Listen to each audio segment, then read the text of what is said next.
ওদালগুৰি জিলা সমিতি অসমীয়া যুৱ মঞ্চ আৰু মহিলা মঞ্চৰ উদ্যোগত আমি আজি স্মাৰ্ট মিটাৰ বন্ধ কৰাৰ দাবীত আমাৰ অকমান্য অপদাৰ্থ এগৰাকী শক্তি মন্ত্ৰী নন্দিতা গুৰলাছাই আমি প্ৰতিক্ৰিয়া দাহ কৰিছোঁ।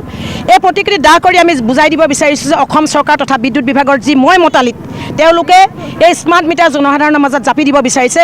কোনো কাৰণতে আমি এই কামটো হ'বলৈ নিদিওঁ। কোনো কাৰণতে আমি স্মাৰ্ট মিটাৰ জনসাধাৰণৰ এই দৰিদ্ৰ জনসাধাৰণৰ মাজত আমি দৰিদ্ৰই নালাগে, আমি মধ্যবিত্তই হওক বা ধনী শ্ৰেণীয়ে নহওক, এই যেতিয়াৰ পৰাই আমাৰ 500 টকা য'ত আমাৰ সাধাৰণ মিটাৰটো আছিলে তেতিয়াই আমাৰ যিবিলাক দৰিদ্ৰৰ তলসীমা দৰিদ্ৰ শ্ৰেণীৰ তলসীমা তেতিয়াই তেওঁলোক দিবলৈ অপাৰগ হৈছে।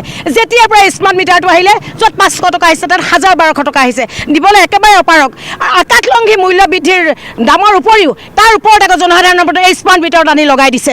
গতিকে এই স্মাৰ্ট মিটাৰটো অসম চৰকাৰে ইণ্ডাষ্ট্ৰীবিলাকত ব্যৱসায় প্ৰতিষ্ঠানবিলাকত প্ৰথমতে লগাই লওক, তাৰপিছত তেওঁলোকে জনসাধাৰণৰ মাজলৈ আহক। যেতিয়া লগাই হয় 23 চনতে এই স্মাৰ্ট মিটাৰ লগাই শেষ কৰিব লাগিছিলে, তেওঁ কিন্তু সেইটো নাই কৰা। বিদ্যুৎ বিভাগে অকমান্য এটা অপদাৰ্থ বিদ্যুৎ বিভাগ আৰু যিগৰাকী বহি আছে নিৰ্লজ শক্তি বিভাগৰ মন্ত্ৰী আজি নন্দিতা গুৰলাছ, তেখেতক সকীয়াই দিব বিচাৰিছোঁ। যদি আপুনি শক্তি বিভাগ সুচাৰুৰূপে আপুনি চলাব নোৱাৰে অতি শীঘ্ৰে আপুনি পদত্যাগ কৰক, আৰু যদি আপুনি পদত্যাগ নকৰে আপুনি অসমীয়া মহিলা মঞ্চ তথা অসমীয়া যুৱ মঞ্চৰ পৰা আপুনি গণতান্ত্ৰিক আন্দোলনৰ মুখামুখি হ'বলৈ আপুনি প্ৰস্তুত থাকক। হয়, ঘৰবিলাকত স্মাৰ্ট মিটাৰ চলি আছে, আপোনালোকৰ এই ক্ষেত্ৰত কি ব্যৱস্থা হ'ব যদি পদক্ষেপ গ্ৰহণ নকৰে?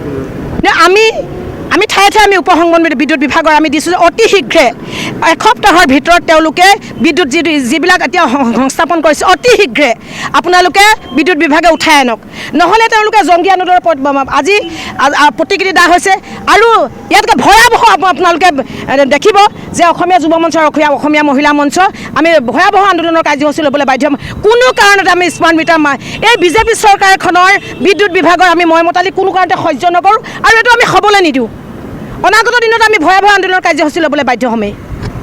হয়, ইতিমধ্যে আপোনালোকে জ্ঞাত যে এই যি আমাৰ স্মাৰ্ট মিটাৰ অসমৰ জনসাধাৰণে কিন্তু গ্ৰহণ কৰিব বিচৰা নাই।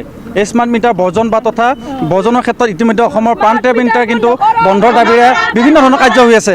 গতিকে আমি ওদালগুৰি আজি যুৱ মঞ্চ আৰু মহিলা মঞ্চ এটা এই ওদালগুৰিৰ পৰা আমি শক্তি বিভাগ তথা অসম চৰকাৰলৈ আমি আহ্বান জনাইছোঁ যে এই স্মাৰ্ট মিটাৰ অতি শীঘ্ৰে বন্ধ কৰিব লাগিব। এই স্মাৰ্ট মিটাৰ অসমৰ ৰাইজৰ ৰামটাঙন হৈ পৰিছে মাথাত, গতিকে কোনো কাৰণে সহ্য কৰা নহ'ব। যিটো সময়ত নেকি আকাশলংঘী মূল্য বৃদ্ধি সৃষ্টি হৈছে তেনে সময়তে আকৌ জনতাৰ ৰামটাঙন মাথাত মৰাৰ চেষ্টা কৰিছে স্মাৰ্ট মিটাৰ। গতিকে অসমীয়া যুৱ মঞ্চ অসমীয়া মহিলা মঞ্চ ইয়াৰ পিছত কিন্তু গণতান্ত্ৰিকভাৱে আমাৰ জংঘী কাৰ্যসূচী হ'ব। আমি আজি ওদালগুৰিৰ পৰা আমি স্পষ্টভাৱে আমি আহ্বান জনাইছোঁ, দাবী উত্থাপন কৰিছোঁ, এই স্মাৰ্ট মিটাৰ অতি শীঘ্ৰে বন্ধ কৰিব লাগিব।